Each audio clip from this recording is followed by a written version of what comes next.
call to order for Big C meetings. Good. Can you, somebody get that Rodney down there quiet. Thank you, everybody. This Big C meeting is July 27th. Please rise and join me in the Pledge of Allegiance. I pledge allegiance to the flag of the United States of America and to the republic for which it stands, one nation, under God, indivisible, with liberty and justice for all.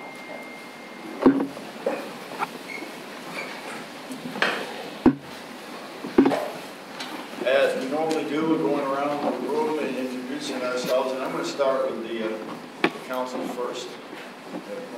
Bill Queen, North Reading Beach. Dave Gaddis, Mayor of Bel Air Beach, and welcome to our beautiful city. Bob Schmidt, Mayor of Bel Air Shore. Tyler Payne, Mayor of Treasure Island. Mary Beth Henderson, Mayor of Reddington Shores. Al Johnson, Mayor of Safety Beach.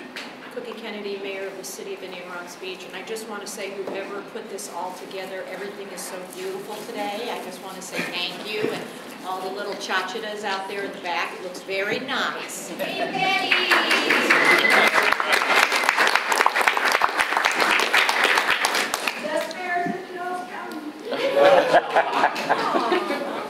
Sorry, guys. Lena Teixeira, council member of Clearwater. David Will, Mayor, Reddington Beach. Pat Serrano, Mayor of Indian Shores. It's good to be back here. And what's a chachi? Chachitas. I don't know. My mother and grandmother used to say Trinkets. Welcome back, Pat. John Hendricks, Mayor of Madeira Beach. Can we go around over there? Julie, would you... I'm sorry, it's my turn? Yeah. Julie Marcus, Supervisor of Elections. Gina Johnson, Waterfront Realty. Alex Mungantar, Vice President of Seaside Seaboard Sanctuary right here in Indian Shores. Hi, I'm Misty Huckabee, Scientist, Seabird Sanctuary. Christina Schulberg, Director of Business Development, Seaside Seaboard Sanctuary. Story Rubin, Treasurer of Bel Air Chamber of Commerce. John Turner, Indian City Commission. Brian Scott from Canada for County Commission District 2. Jamie Blackburn, Commissioner of Reddington Shores. Cindy Kraft, Vice Mayor, Catherine. Sam Jenkins, SBC's Institute for Strategic Policy. Freddie Lozano, Council of Indian Shores. Ray Kerr, Commissioner of Deer Beach. And Mike Axon, Council of Indian Shores. Fire Shear, Commissioner of West Side Coast Fire and Rescue District. Diane Shear, Vice Mayor of Indian Shores. Jeffrey Davidson, Fire Chief, Brooklyn Hills Coast Fire Rescue. John Morley, Deputy Chief of Los Angeles Fire Rescue. Morning, everyone. I'm Amanda Mackey. I'm running for Congress here in Pinellas County, Florida 13. Thank you. Rita Bishop, Executive Assistant, City of St. Pete. Colin Donaldson, Trash Colin Ellis. Jessica Morrow, Tampa Bay Beaches Chamber. Tina Abrahams, Tampa Bay Beaches Chamber. Jacob Skilton, also Trash Colin LLC. Barb Colucci, Clerk Treasurer, Town of Bel Air Shore. Becky Burgess, West Louise World, Bel Air Beach. Jessica Otero, City Council, Bel Air Beach. Steve Burgess, Bel Air Beach. Good morning. Chiquita Clark, Duke Energy. Good morning, Robert Gomez from Deer Beach City Manager. Rick Lindsay, Bel Air Beach. John Bishop, Pinellas County Coastal Management. Morning, Whip Landis, Fort Hill. Sandra Bevel, Ford, Pinellas. Patrick's Missy Hahn, newly appointed advisor to RGA. Tonight's a big show. All the mayors are invited to our VIP dinner. That's all I know. Okay, thank you very much. Do we have any changes to the agenda or approval of the agenda? Move to approve. Second. All those in favor say aye. Aye. Opposed? Okay, approval of minutes. It's in your packet. Any comments, questions, changes? Move to approve. Second. All those in favor? Aye. Opposed? Okay, correspondence. You gonna do treasurer's report? I got it right here. No, do you have to correspond? Oh, yes. Oh, the treasurer's report, yeah. Our opening balance as of June 1st, 2022 was $680.51.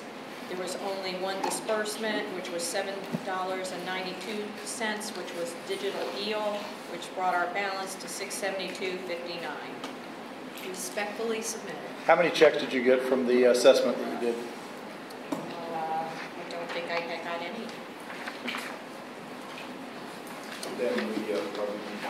Send a letter. Would you like, I'll have our city clerk send a letter. I've already sent you a check. I'm just trying to check and see where we're at with that. Yeah, no, I have not gotten any. Okay. Did you just send it? Yeah. Okay. If you can send a letter. I'll send a letter. Yeah, Okay. the clerks, yeah. Not a problem. You going to move to approve the treasurer's report? Second. Second. We have a motion, a second. All those in favor? Aye. Opposed?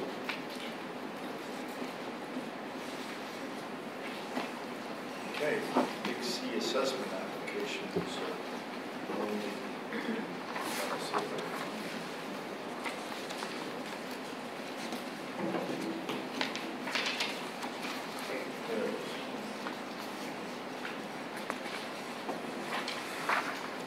Well, that, have we sent that out? We haven't, so did your clerk? That's a good question. That's the assessment letter? Yeah. Send that out.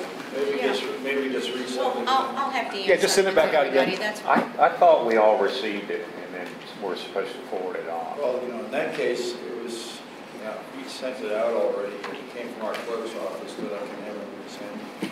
Because I'm not sure we've paid it. So. Nobody's paid, I haven't got any, so just letting you know. Oh, Bill says the check is in the mail. Checks in Checks in the mail. I know you're tired. Okay, I'll tell you what. Let's just have, You'll have your girl, I'll have our clerk's office send it. your clerk send it. It was sent out by Ariana on July 5th, the assessment that's here in our packet. But we haven't received any money. Sending final notice of that acceptance. Yeah, collection. Foreclosed. Yeah, it's been foreclosed. All right, we'll resend that letter just to make sure everybody gets it. One question, did you have it sent to your office or to ours?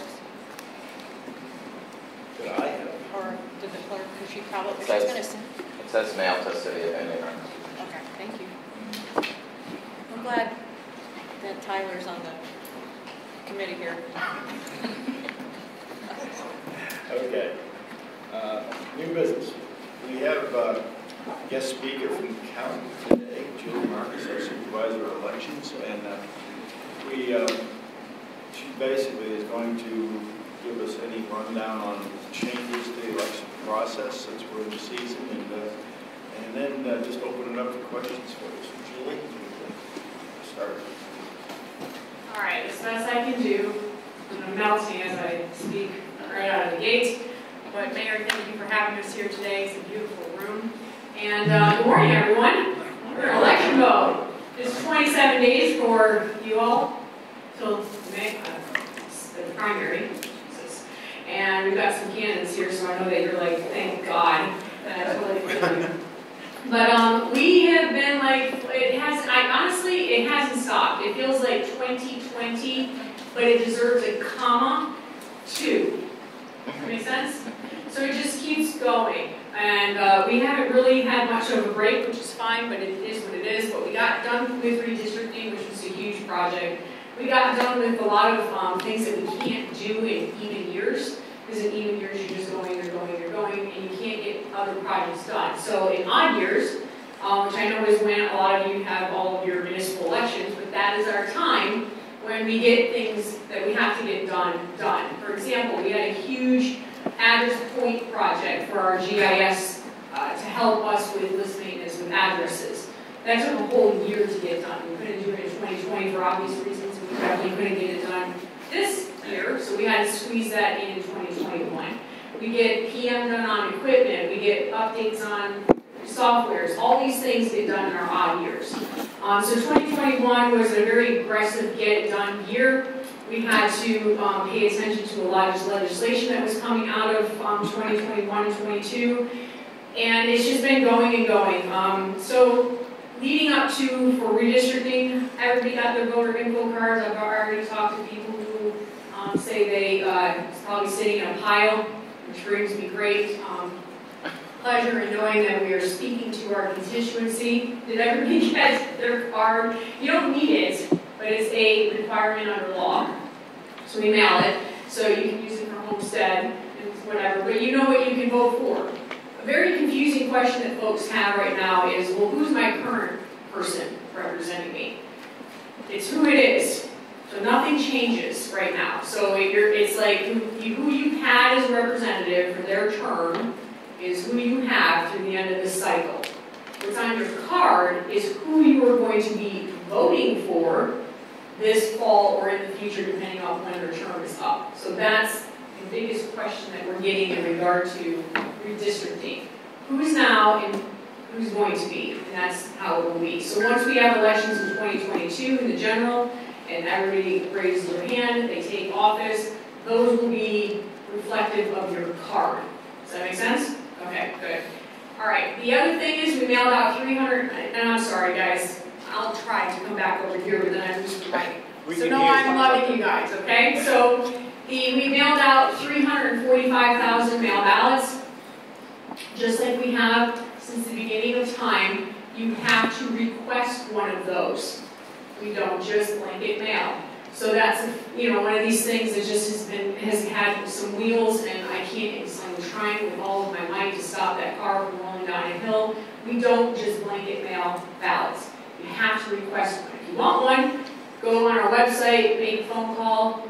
A small change to law, which it is what it is, but you do need to kind of like, it's a multi-factor authentication concept where you have to provide your Florida DL number or your social, we have to match it, and then we can get your request on file. Same with any address changes, party changes, all that needs to get done through providing additional information. It's just an extra step to protect the integrity of the process. I have not come across this being a difficulty for folks, but it is new that as part of Senate Bill 90 from 21. So let's see, what else changed? Okay, you still can return your mail ballot by mail. Make sure you get that ballot back to us no later than Election Day. That is something else that Florida, I think, is a great law. They all have to be in by 7 p.m. Election Day, and we can start counting them weeks in advance. So we will start counting mail ballots, I think it's the 16th of August. So general election will be a little bit further back from the election because you're just looking at volume, and plus it'll probably be a 2-card ballot. So those are good things. We can count ahead of time, and the ballots have to be in by 7 p.m. Election Day. And you've had other states that have different laws, and then you can see how that can be, because you've seen how that plays out. So those are good. And with mail ballots, you can also take them back to, I would call calling them, for the sake of simplicity, return locations. Remember those? The return locations. So instead, you take them to someplace you can return them, and there will be 24 of them for this election. So they'll be spread out all over the place. They're within, 3 miles within everybody's home. Yay. And they're very convenient. And in Pinellas County, we've been doing this since 2008. This is not a new concept to us. This is something that we've always had staffed. We've got 2 employees that are there. The ballots have always come back. They're reconciled. There's chain of custody procedures. We actually are the model for what is in statute now. I believe it's a safe and secure way of providing a way as an alternative to you returning your ballot by mail. You can return it to one of these locations. Great. And it's secure. How many people have returned a ballot to one of these locations? You see it. Person sitting there. 2. Put it in the box. Walk out. Comes back that day, and we put it in our system. So, and you can track these mail ballots online on the website. Go on our website, track it. When did you get your request in? When did we mail it to you? When did we receive it? Was it counted or not? It's all right there for people to track. The purpose of our office is to maintain transparency and integrity, but not at the cost of access. So there's always that fine balance between when it comes to election law or how procedures are carried out to carry out those laws, is access and integrity. You have to, in a republic, have people voting, obviously, right? But you can't have such a free-for-all where you sacrifice integrity. But you cannot use integrity to such a degree where people can't vote. So balance. That's how elections work. Find the balance. So we do everything we can to find that balance. And integrity in Pinellas is not a new concept. I don't need a law to tell me to do elections right. So we are all about fair, accurate, and secure elections, no matter how you vote. So if you vote early, because you're like, I don't want to vote by mail, I want to vote early. And you know what? I don't care how you vote, just vote. So if you choose to vote in person for a primary, just because of the data, it's all about stats for us. So we have our 3 early voting sites at all of our offices. It'll be a week prior to the election. By the way, all of this is on votepinellas.gov. But it'll be at our 3 offices. It's about a week prior to the election. You can vote in person. And, let me go back to mail ballot return locations. This is a big change. Ballot drop return sites will not be open the Monday prior to the election. That is significant because it's been like that since 2008. So on Monday, you have to bring it to our 3 offices. On Tuesday, you can drop it off at our 3 offices. Other than that, you have to vote in person on the 3rd option, Election Day. So if you want to vote on Election Day, make sure you go to your home precinct. Please look at, encourage, and I'm speaking to government here, that's kind of what I feel like. So what I'm saying to you all is what I'm hoping you'll message out to your people. That's what I'm hoping. Your voters, message this out. So that Monday before, even it's in the instructions in the mail ballot kit, it's so new and fresh that I'm afraid people will be showing up at these locations on Monday and being like, what the heck, why can't I drop this ballot off here? And you can't, because it has to be within a certain time frame under statute.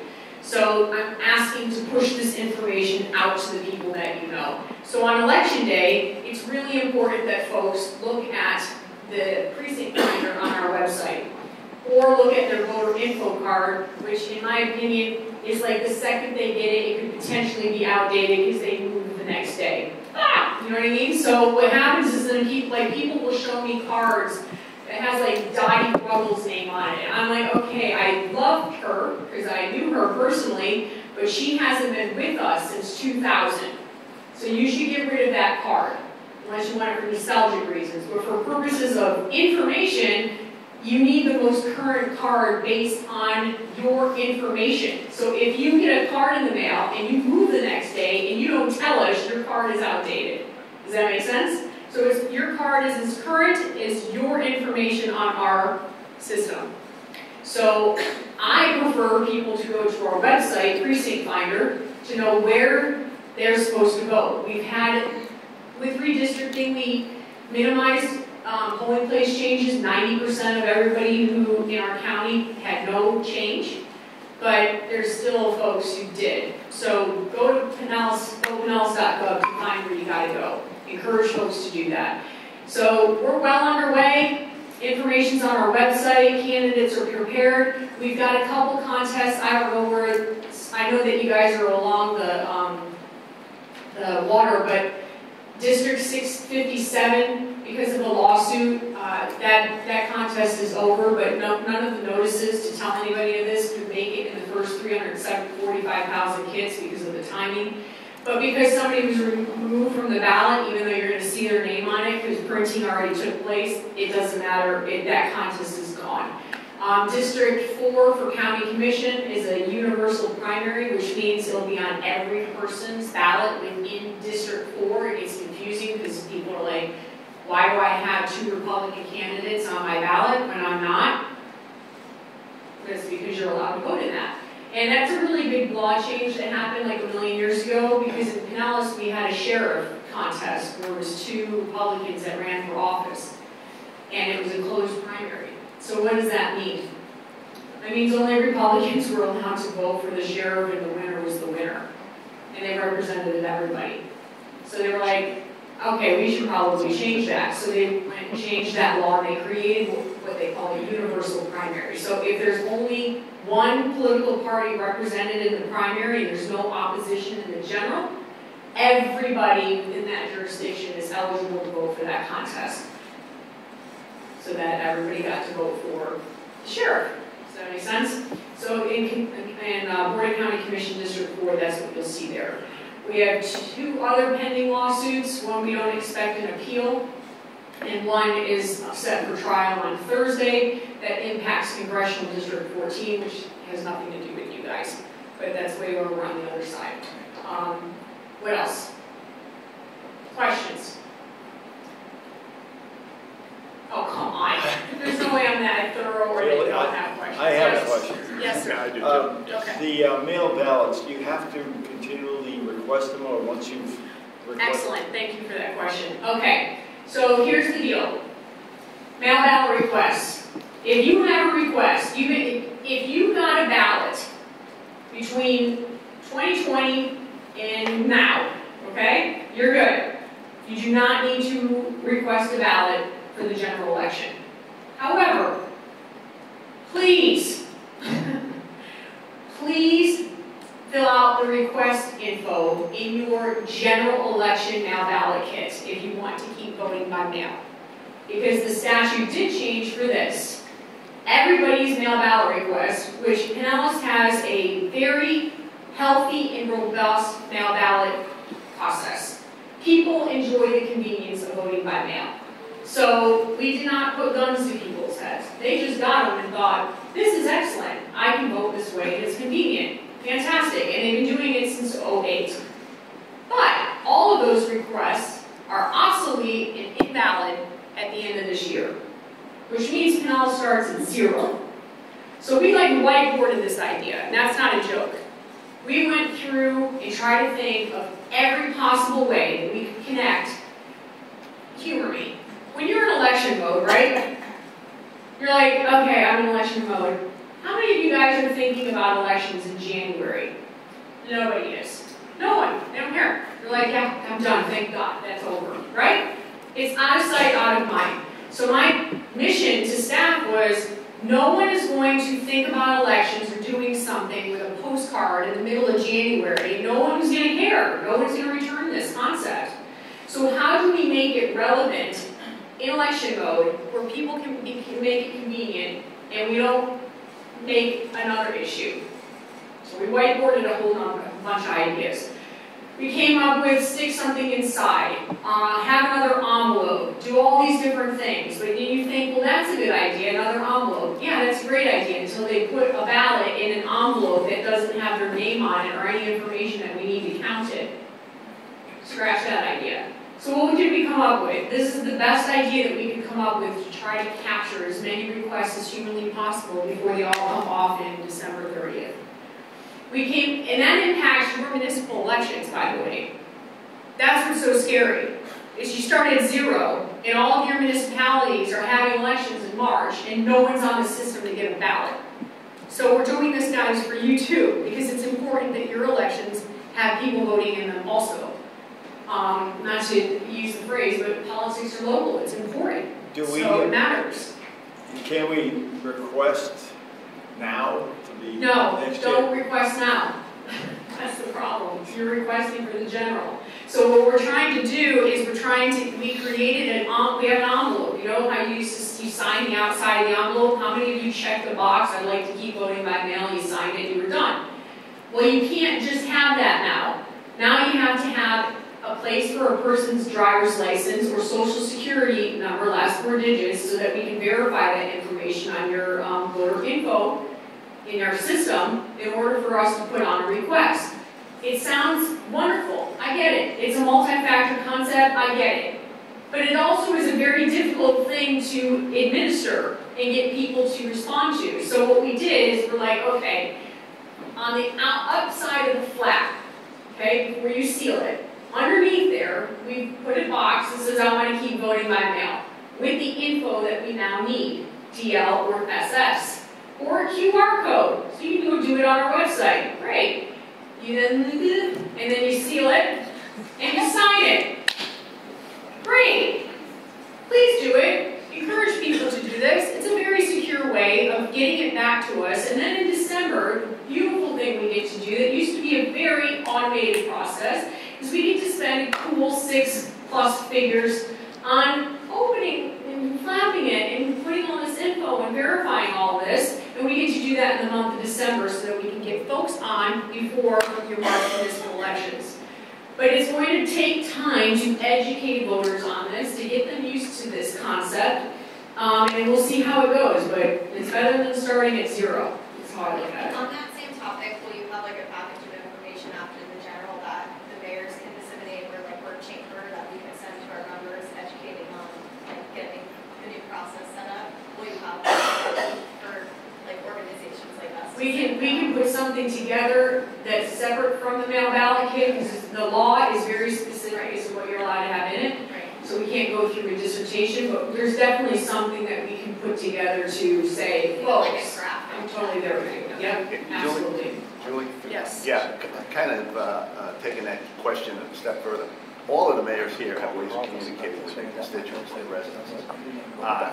If you could put together some kind of a primer, then we can, and I would incorporate it, I think, legally in our messages to residents so they can understand the process better, because as you indicated, it's a bit confusing. So if you could put that together for us, I think that would be an excellent. Yeah, we'll work together with all municipalities, and we'll send something out that you guys can maybe put on your websites, that you can email to your community, whichever way we can get this information out, because it is that, in and of itself, to me, was the biggest significant change, specifically for Pinellas County, because of the impact it could potentially have on us getting folks re-signed back up. And keep in mind, the city of St. Petersburg is putting the question on the ballot this November about changing their municipal election dates to even years, which means we don't have the city of St. Pete, which we normally have in August and November of odd years, to kind of anchor all of your elections also. So going into, and what I mean by that is it's kind of there's a whole elections when it comes to municipalities in odd years. You also, in essence, support each other. That's why we're able to keep election costs low. And I'm just putting out on the radar, not for everybody in the room, but for the cities in towns, I want you to just keep in mind that there may be some increases. Like the city of Seminole needs to consider, do they want to still have their elections in November? Because they are the only municipality that will be having elections in November if the St. Pete referendum, or charter, changes their election dates. And that is going to significantly increase their election costs, because when you have elections where a lot of you are together, we are able to, it's kind of, I hate to say it, it's like election socialism. We're able to distribute costs across everyone, because just mailing ballots alone and having to set up our mail system to do that is thousands of dollars. So the city of St. Petersburg, because they have 130,000 registered voters, is able to absorb most of that cost, where the city of Seminole it's less. But if the city of Seminole is the only one having them, you get all of it. Does that make sense? So so we don't have the luxury of citizens being exposed to this mail ballot change. And I'm afraid, going into the presidential preference primary, we're not going to be at 340,005 requests. I'm afraid we're not even at half. Does that make sense? Because that's huge. Huge. So it's this thing, and it is what it is. You got to try to do your best with the laws that are passed, but it doesn't make it's very difficult to get voters into new concepts. Julie? Yes. You mentioned 345,000 mail-in ballots went out. How does that compare to the last election? And then can you explain the vetting process for mail-in ballots? Yes, thank you. We actually look at these. I promise. Always have. Mail ballots come in through requests. You have to be a registered voter to request a mail ballot. Once we mail you the ballot, you then have to sign it, which is reviewed. Every single signature is verified by staff.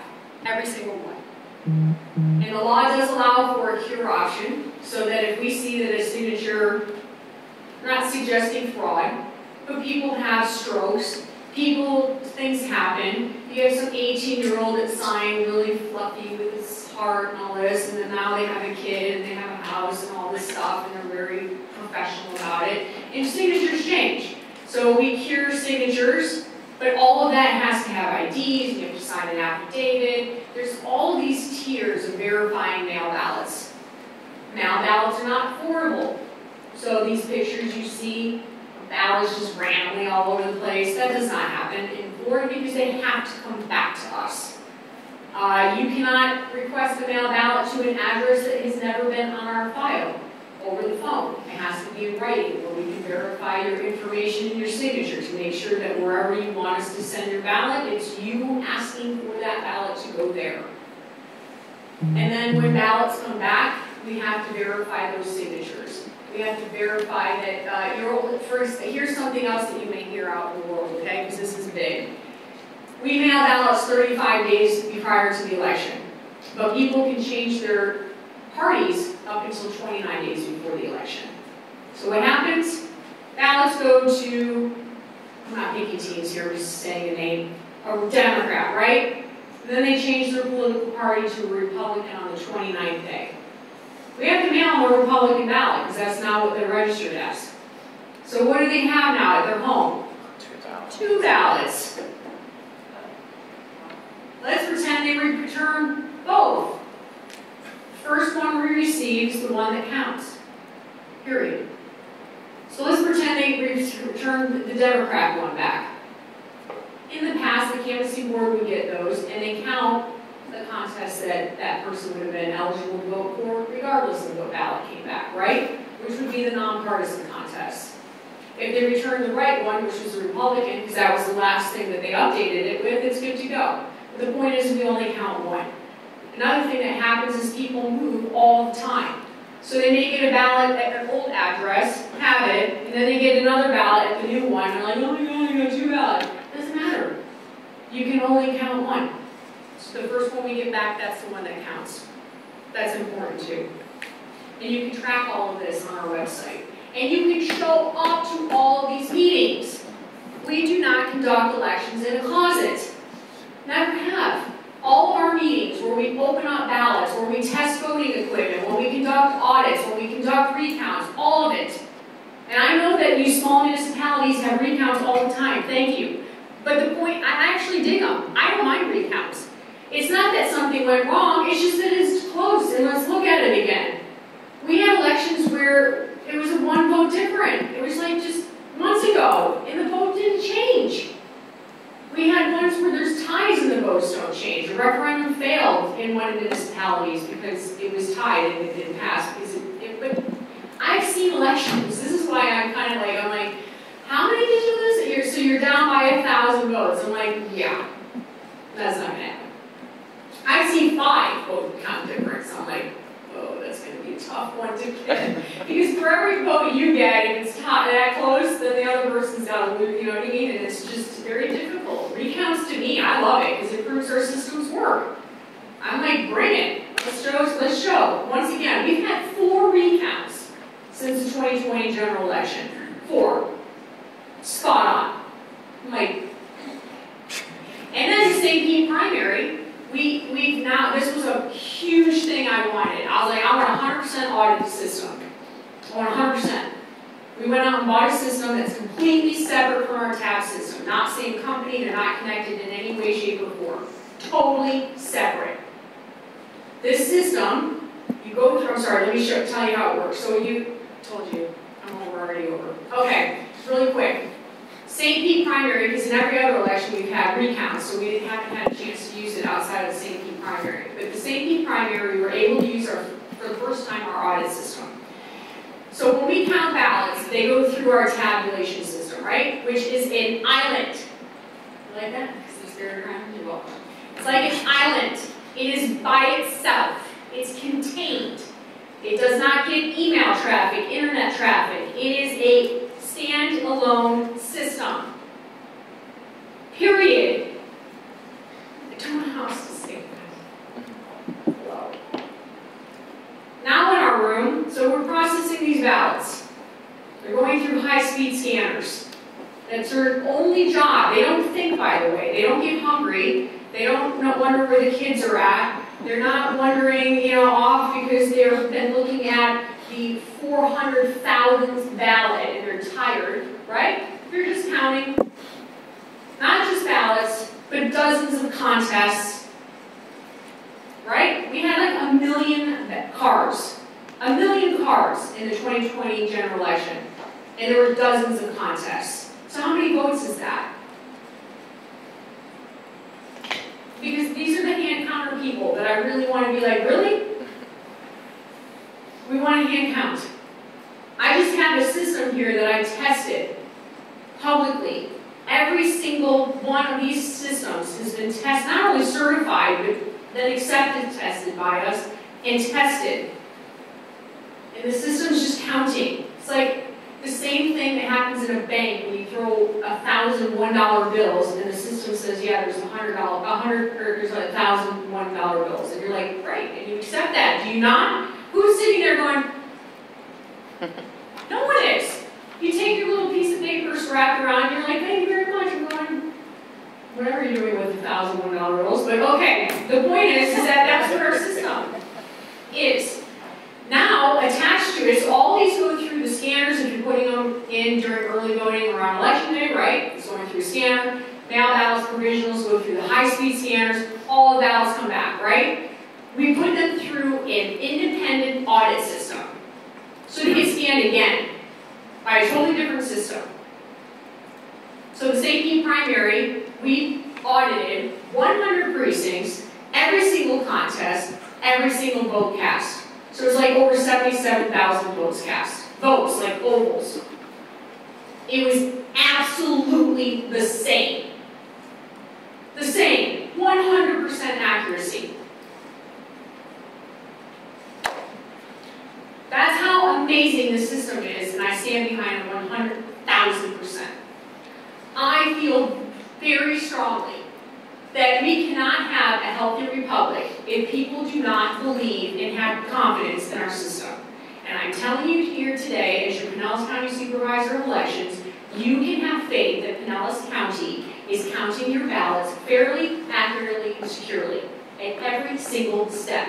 This is what we live, breathe, and do every single day. I do not waver from that. Amen.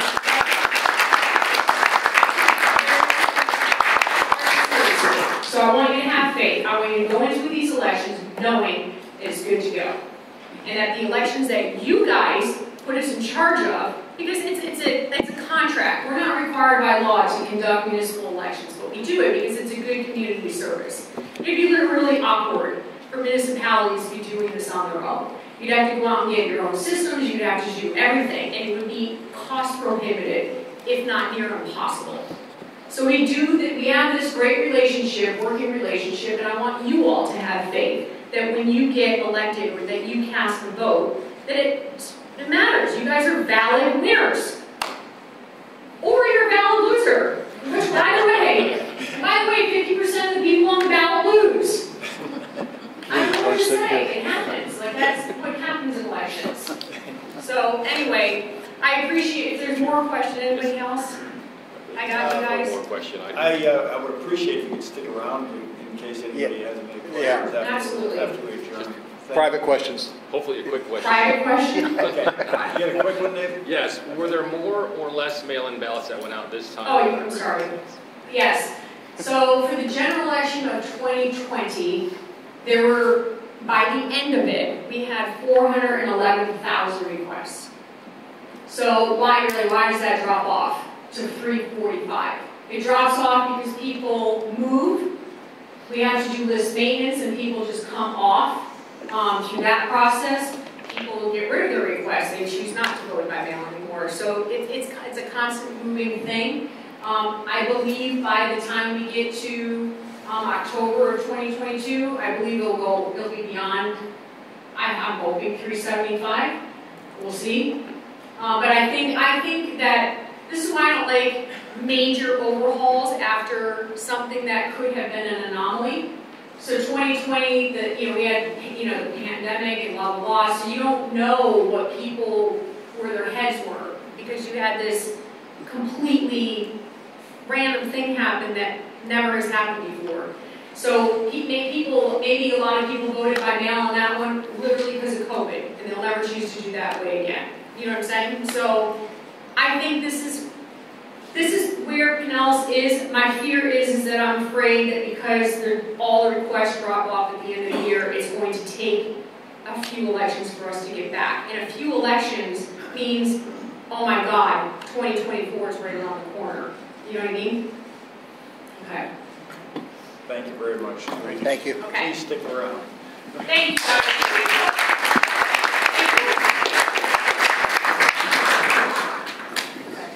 Got lots to think about. I'm sure that created some questions in my area. More questions. Moving on to Fort Pinellas representative for Big C.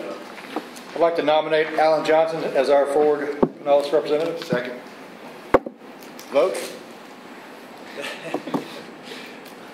Yes, I'm willing, and this is the one that sold me on it. So yes, we'll have a vote. All in favor? Aye. Aye. Opposed? Okay. I want to point out that she's a good salesman, and thank you for serving on our behalf for how many years? 11? Wow. Is it?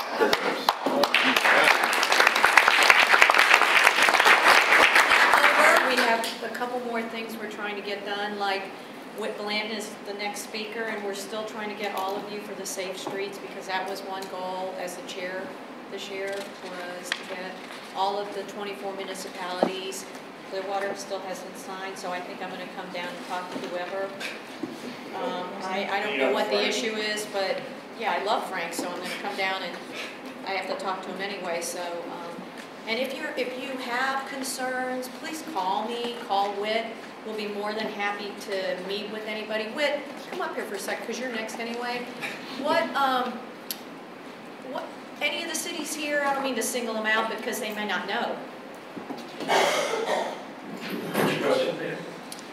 Any of the cities that are here that haven't done their Safe Street?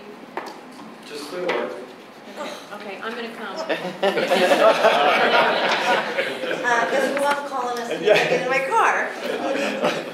And if there is some problem, we're more than happy. I would love to come and talk to them, because I have a meeting with the city manager, and I will see Frank today. Okay, So, good. And I would love to come and talk to him if he wants. We can talk it through, whatever it is. okay. We're sorry about that, by the way. More than I. Anyway, we're working on a couple more things that are very, very exciting, but I'm not going to say anything until we have our meetings with the county and our chair. But they will affect the beaches, so I'm super excited about it. It's always good to go out with a bang, so I hope it's a nice bang. You got to get that done by the end of the year. Yes. Okay, Whit, Thank you very much. I'll be very brief today.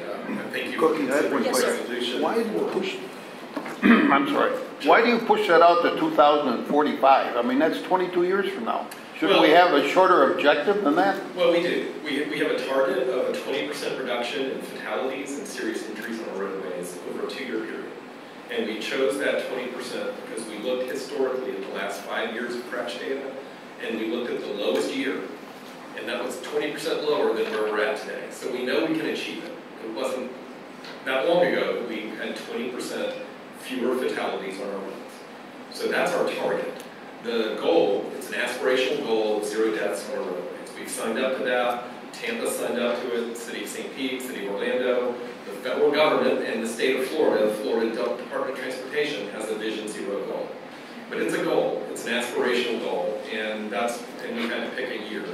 So that's the horizon year of our long-range transportation plan.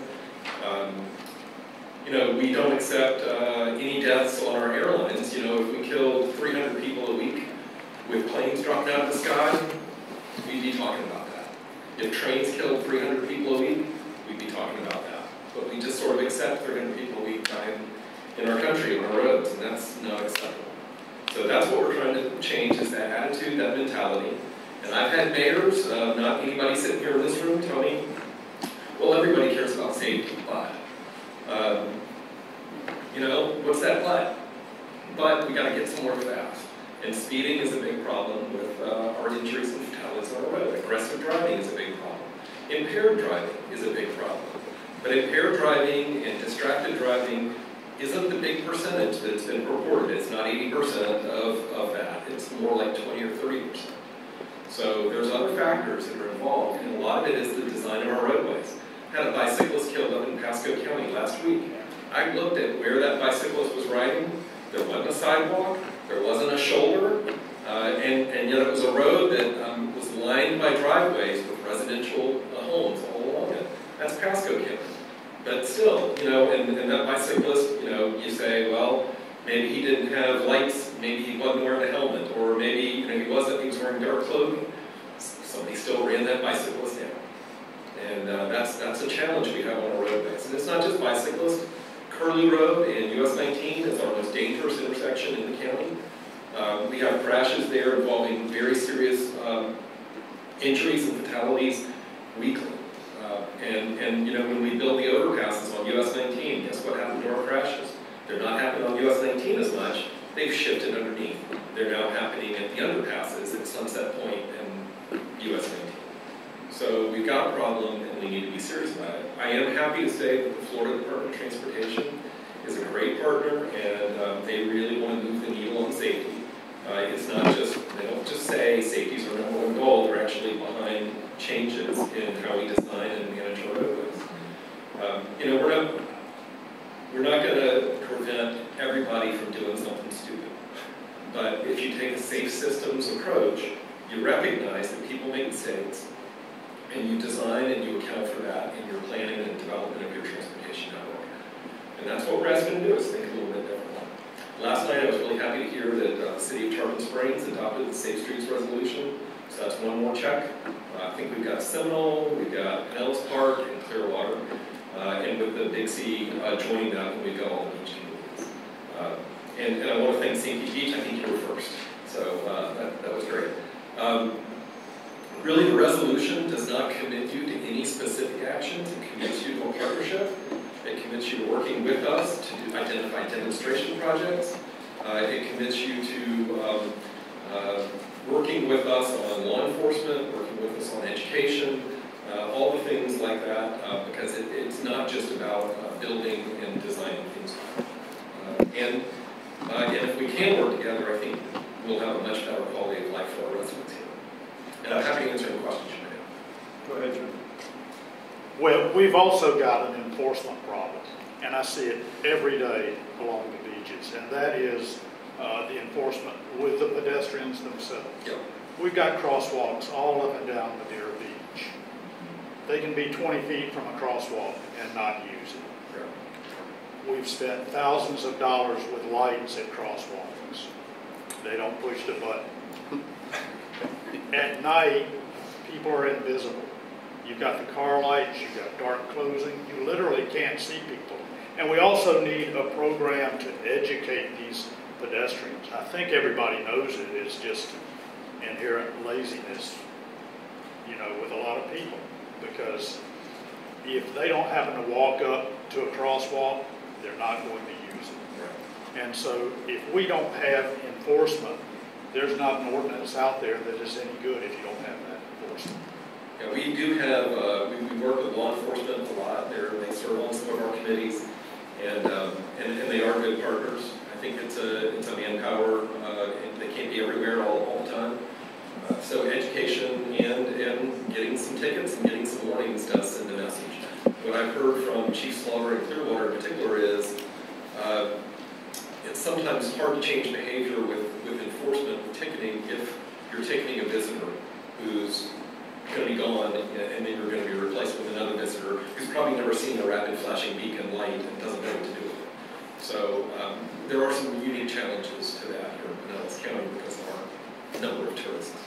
But is there something that, to John's point, that we could do as far as education, where we could go into some of the cities or and have, you know, some kind of a event where people could come and we could, you know, send some of our staff and we could go just to sit down and say these are, because, you know, I get calls a lot about why aren't they red, you know, and I explain, you know, why aren't the, you know, beacons red and all this. So, and it's just informational. I mean, could we do something like that in 2 or 3 different areas? Yeah.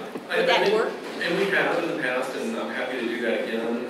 We are about to hire a dedicated safety planner who will be a point person for all of this, and that person will help do that. We're also hiring a new communications person, and that's going to be one of her key responsibilities is helping develop those messages and education campaigns. That FDOT is also really able to amplify that, and they have a much bigger budget than I do in terms of developing videos, developing materials. So I just need help from the local governments and all our partners to identify opportunities for that. Years ago, we used to work with hoteliers on the beach, beach communities, to put hangers on the doorknobs of the hotels. We would work with the general managers, we get information to all the visitors. So when you checked into your room, there's some safety messages right there front and center. So there's a lot of things we can do that I think help raise awareness.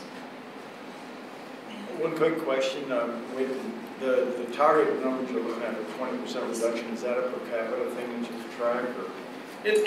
We have a crash data management system, so we track that every year. We're required by the Federal Highway Administration to establish those performance measures.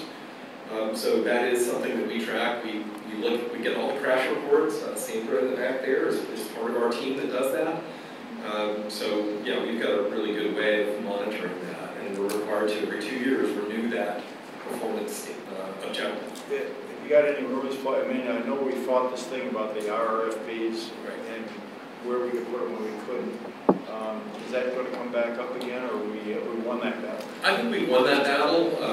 With that, the state of Florida did change some of their design standards for where those flashing beacons can be located. They cannot be on a 6-lane road anymore. They can't be on a road with a speed limit above 40. And there's a different device you would put on a road like that. If you drive down Park Boulevard, you'll see their pedestrian hybrid beacons that actually do they turn red. So it's a little more of a clear message that you got to come to a complete stop in those locations on higher speed roads. Thank you. Yeah. So my question is, has there been ever any comparative studies between countries? And the reason I say that is I'm blessed to be really well traveled, and you know, whether you're doing the circle in Champs-Élysées in Paris or the Rotunda in Firenze or those horrible roads in Montreal where the weather and poor road maintenance, there's no lanes. I just been to Buenos Aires where there's 17-lane avenues. And I've also been in roads where there's no limit to the speed level. And all of them I've looked into have less fatalities than we do. So has there been a really in-depth analysis of what is actually causing our rates to be so much higher than other places in the world where they have more dangerous environment? No painted lanes, no speed limits, huge, 8-lane circles. And I'm afraid to drive there. Like, I'm literally afraid to drive there. But then, like, I used to live on Curlew and US 19, and you're right, there was an accident every couple of days. So I'm wondering if there has been an in-depth study on either driver behavior or culture, if that's something that's at least should be included in analyzing the results of the fatalities. Yeah, that's a great question, and there have been a lot of studies over the years. The Transportation Research Board is the National Academy of Science is probably behind many of those. I don't want to sit here and quote you all the reasons. I think you've touched on some of them. Culture is a big part of it. We have kind of a driver's license vending machine here in the U.S. where it's pretty easy to get a driver's license compared to some other countries. And then I think the uncertainty that you cite and maybe a little bit of fear is another factor. When people are uncertain in how other people are going to behave, you're a little more cautious. And there's been some experiments in the U.S. I think there's a famous one in California right now where they purposefully painted the lines on the road, not straight, but curved, so that you're forced to kind of drive this way. And they've also created some roads where it's not clear how you share the lane going in each other direction, so you're going to have to yield if somebody's coming on. That's not something that's common in the U.S., so there's a lot of criticism of that. There was one city, I'm trying to remember where it is, maybe El Cajon in California, but they've tested that. So it'll be interesting to see as we look at some of those things, maybe that's applicable, but I think it really comes down to culture and our, we are in love with the automobile.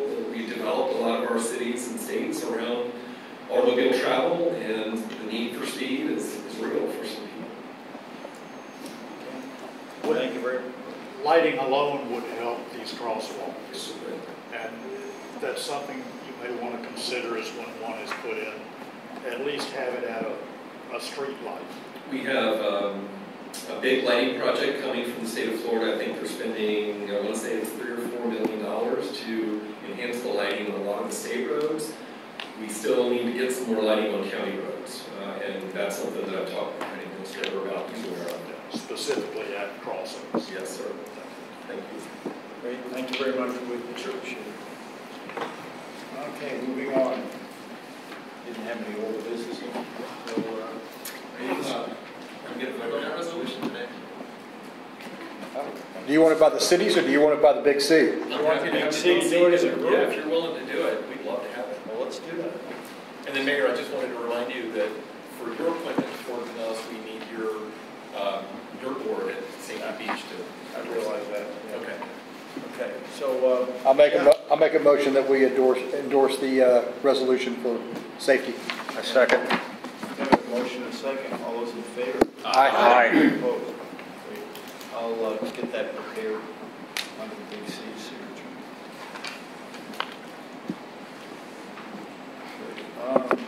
Okay. Discussion items. Take it, Troy. Leave it. There it is. Morning. Morning. Yes, so I'm here to talk about the Take Toy Leave Toy Box. I know there's one that exists on Indian Rocks Beach. I'm working with Reddington Beach right now to kind of keep this idea going, and I wanted to just touch on why I decided to do this and what I've found in doing so, and why I think this is important. Earlier this year, as a backstory, I make TikTok videos of picking up trash on the beach every morning, and earlier this year I kept noticing that there's a lot of plastic toys being left behind, so I wanted to figure out a way that we could come up with an innovative way to change that. Like I said, Indian Rocks Beach kind of gave me this idea, so I created my own little one and I put it on Reddington Shores, and then the box got taken away, so I went to the council and I was like, can we put a box there? And then we all voted and it was yes. And a lot of the issues and concerns leading up to why this box necessarily wouldn't work were, what if kids are stealing the toys out of the beach? What if it becomes a glorified trash can? What if it's stolen? So I just want to go over, when I dropped the box on the beach earlier this year around March 1st on the long pier on Reddington Shores, I didn't chain it to the pier or anything, I literally just left it there. The box is still there to this day. I check it every other day, and sometimes it's full, sometimes it's empty, so that lets me know that people are bringing toys to the box to leave after they leave, and then also we have residents here that are finding those toys to be fun and bringing them home and away from the beaches, off of the sand, away from the ocean. And then on top of that, like I said, I go out there every other day. I think I found maybe 2 pieces of trash in there. It's a very noticeable box that says take a toy, leave a toy box, and it's constantly being used throughout the day. So if you're that person walking up to a bunch of kids playing in the toy box and dumping the trash in there and then leaving, you're kind of that guy, and I don't think many people are doing that. So just constantly checking in with it, or just keeping an eye on it and making sure that it's in the right spot, not on places that, for example, PCI might not be the best idea, because there's not many kids out in PCI. But residential hotel, where families are bringing their children to play with toys, that's where we want those toy boxes. And I've talked to a lot of people who have just run into, they'll also pick up the plastic toys out of the sand, and instead of throwing them away, they're super excited to have a place to leave these toys instead of just throwing them off into trash cans. Yeah, any of the discussions I've had, basically, it was keeping all this beautiful. They said that when they do the beaches, the most often found trash is plastic toys and stuff that kids have used. One thing I didn't think of when I was listening to them about that was the fact that there may be a good Samaritan out there who finds a toy and just drops it in the box on the way off the beach. So maybe it works both ways. Yeah, and I've spent a lot of time every morning on all of your beaches, and there's every beach, which I find so fascinating, has a different group of people out there every morning picking up trash. I became friends with a lot of those morning residents walking the beach, and they keep saying the same thing. They're always finding toys. So there are people out there spending their mornings doing that, so providing that place.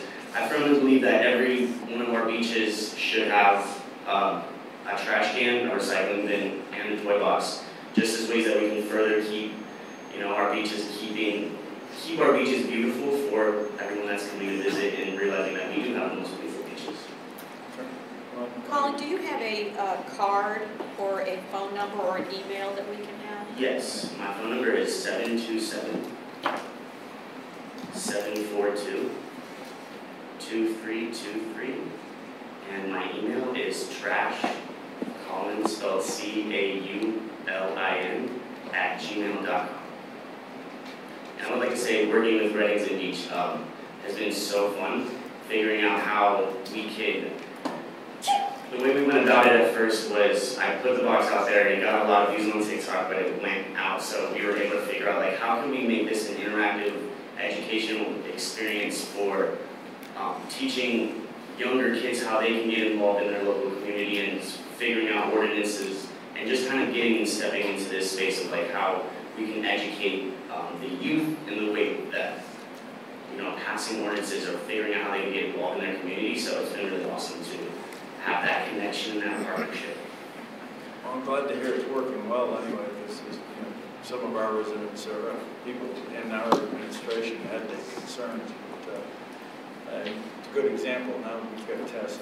Yeah, I implore you guys to go check it out. If you're in Reddings Beach, it's at the Long Pier. I'm not a carpenter, so it's not the best looking box. I like the Indian Rocks Beach box, is way better. But it's out there. Okay. We've had one in our town for about 30 years behind the DoubleTree. Works great. Really does. Yeah. Okay. Great. Thank you very much, Keith. Appreciate it.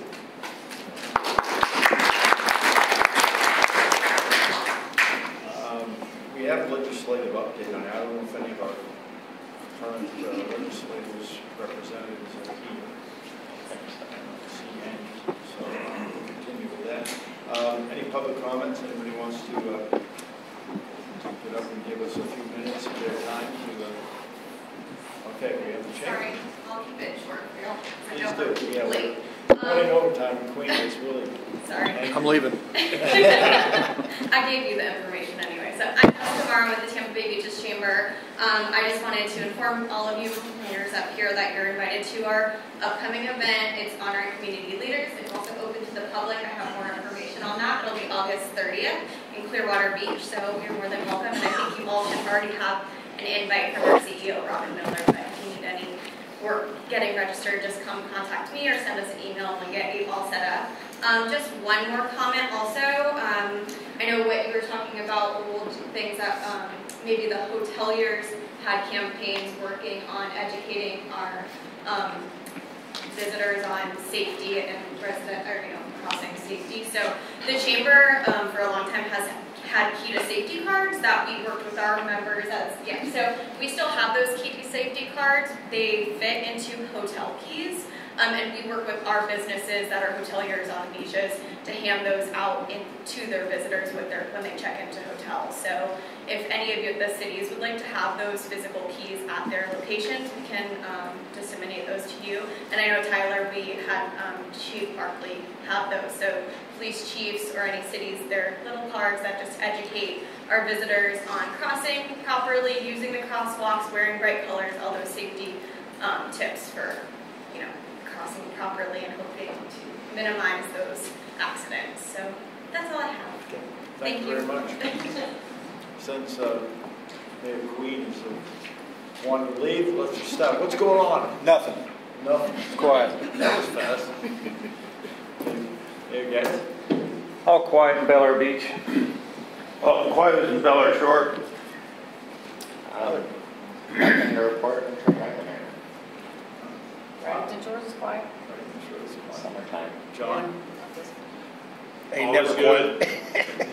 Always good. Welcome back, by Ditto. the way. Thank you. David? All is well in Reddington Beach. Not so much as events, but two great developments. Imagine Clearwater is on track for, our great park is on track for opening next year. We have chosen Wood Deckard Hall to manage our incredible, beautiful outdoor amphitheater, and we just chose the developers to develop a boutique hotel as well as 600 units on the bluff. So I'm hoping that downtown Clearwater will finally flourish and be self-sustaining. It's just another beautiful day in paradise in Indian Rocks Beach. St. Pete Beach is in the throes of what all you are going through, getting our budgets together, but and wrestling with hotel renovations. But I want to welcome the Mayor of Indian Shores back after surgery. It's good to see you. And Mayor Gaddis, thank you so much for the environment. You got a nice job. And with that, unless there's any objections.